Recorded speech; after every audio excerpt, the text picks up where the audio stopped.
দাঁড়িয়ে রয়েছি মুম্বাই। কলকাতা থেকে অনেক স্বপ্ন নিয়ে মুম্বাই আসা। ছত্রপতি শিবাজি টার্মিনাল, এই যে সামনেই ছত্রপতি শিবাজি টার্মিনাল দেখতে পাচ্ছি। আমার ডেস্টিনেশন কুর্দিস্তান। দুহাক ইন্টারন্যাশনাল ফিল্ম ফেস্টিভ্যালে যাব। ক্রিসমাস এসে গেছে, তাই ছত্রপতি শিবাজি টার্মিনালে খুব সুন্দর করে এখানে ক্রিসমাসের একটা সাজানো হয়েছে দেখতে পাচ্ছি।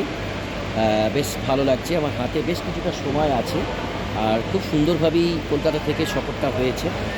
আর যেটা নিয়ে টেনশন ছিল সেটা হচ্ছে ইন্ডিগো এয়ারলাইন্স বর্তমানের আপনারা সবাই জানেন যে একটা সমস্যার মধ্যে দিয়ে যাচ্ছে, পাবলিক হ্যারেস। তাই জন্য আমি আকাশ এয়ারে আসলাম, এবং আকাশ এয়ার সুন্দর প্রপার টাইম অনুযায়ী একদম নিয়ে এলো। ভোর 5:15 ছেড়েছিল, একদম 8টার মধ্যে মুম্বাই রিচ করেছি। এটা হচ্ছে ছত্রপতি ইন্টারন্যাশনাল যে আমাদের এয়ারপোর্ট ইন্ডিয়াতে, সেটা। আর ক্রিসমাসের এইখানে খুব সুন্দরভাবে আমরা দেখতে পাচ্ছি সাজানো হয়েছে।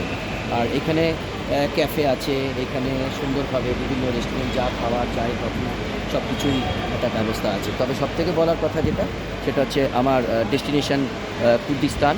এটা আমার 10th ইন্টারন্যাশনাল ট্রাভেল হবে। এর আগে আমি বেশ কিছু জায়গায় গেছি, সেগুলো পরে নিশ্চয়ই আমি বলবো।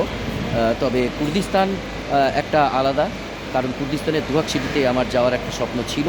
গত বছর তাদের ফেস্টিভ্যালের আমি অনেক খবর পড়েছিলাম, আর এই বছরও আমার ইচ্ছা আছে, এবং তারা আমাকে সুন্দরভাবে আমন্ত্রণ জানিয়েছে। I am really thankful to the festival committee organizer. They provide my air tickets, hotel, transportation, fooding, and the visa also. Thank you.